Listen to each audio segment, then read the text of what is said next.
اعوذ باللہ من الشیطان الرجیم، بسم اللہ الرحمن الرحیم۔ میرا نام محمد بشیر ہے، عمر 62 سال۔ میں گجرانوالہ گھنٹہ گھر کے پاس چاول کی ریڑھی لگایا کرتا تھا۔ سن 1970 سے وقت گزرتا گیا، شادی ہوئی، اللہ نے 2 بیٹیاں عطا کیں، اپنی حیثیت کے مطابق ان کی پرورش کی۔ دونوں بچیاں جوان تھیں، لیکن میرے حالات ایسے نہیں تھے کہ ان کی شادی کا بندوبست کر سکتا۔ گھنٹہ گھر کے پاس ہی ایک مغل صاحب کی کپڑے کی دکان تھی۔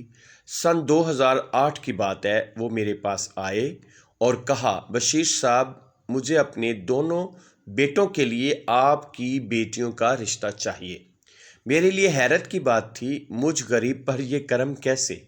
خیر، گھر جا کر بیوی سے مشورہ کر کے ہم نے ہاں کر دی۔ سال گزر گیا، وہ شادی کا تقاضا کرنے کے لیے، اور میرے پاس 10,000 روپے بھی نہیں تھے کہ میں بچیوں کو رخصت کر سکتا۔ بیوی کہنے لگی، آپ اللہ پر بھروسہ رکھیں، شادی کا دن طے کر دیں۔ ہم نے تاریخ طے کر دی، 25 نومبر 2009۔ شادی کو 7 دن رہ گئے تھے۔ میں پریشان، اب کیا ہوگا، شادی کیسے ہوگی؟ میرے پاس تو کچھ بھی نہیں۔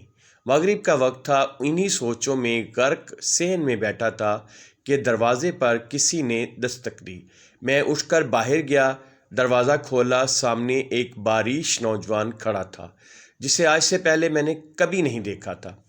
میں نے پوچھا، آپ کون ہیں؟ نوجوان بولا، کیا بشیر صاحب کا گھر یہی ہے جو چاول کی ریڑھی لگاتے ہیں؟ جی، میں ہی بشیر ہوں، میں نے جواب دیا۔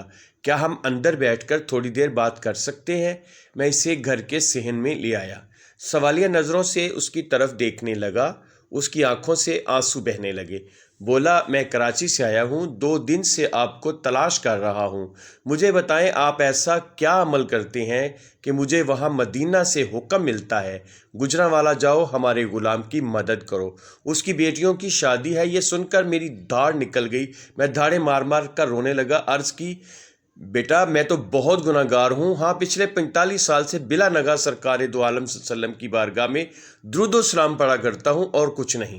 وہ نوجوان رونے لگا، بولا، جن پر آپ درود و سلام پڑھتے ہیں انہوں نے ہی مجھے بھیجا ہے۔ اس کے ہاتھ میں بریف کیس تھا، وہ مجھے دیا، مجھے گلے سے لگایا، بنا اپنا نام پتہ بتائے مجھے مل کر رخصت ہو گیا۔ میں نہیں جانتا وہ کون تھا، کہاں سے آیا تھا۔ بعد میں بریف کیس کھول کر دیکھا، اس میں 30 لاکھ روپے تھے اور ایک خط کہ آپ بچیوں کی شادی کریں، یہ مدد وہاں سے آئی ہے۔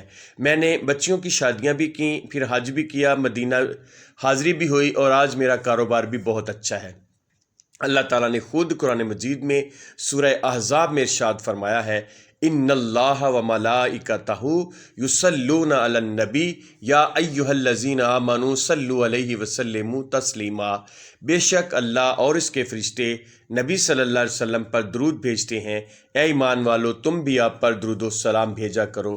اللہم صلی علی محمد وعلی آل محمد کما صلیت علی ابراہیم وعلی آل ابراہیم انک حمید مجید۔ اللہم بارک علی محمد وعلی آل محمد کما بارکت علی ابراہیم وعلی آل ابراہیم انک حمید مجید۔ اللہ پاک ہم سب کو اپنے نبی صلی اللہ علیہ وسلم پر کثرت سے درود بھیجنے والا بنائے، آمین۔ اسے مزید شیئر کرتے جائیں، اس طرح کتنے ہی لوگ آپ کی وجہ سے نبی کریم صلی اللہ علیہ وسلم پر درود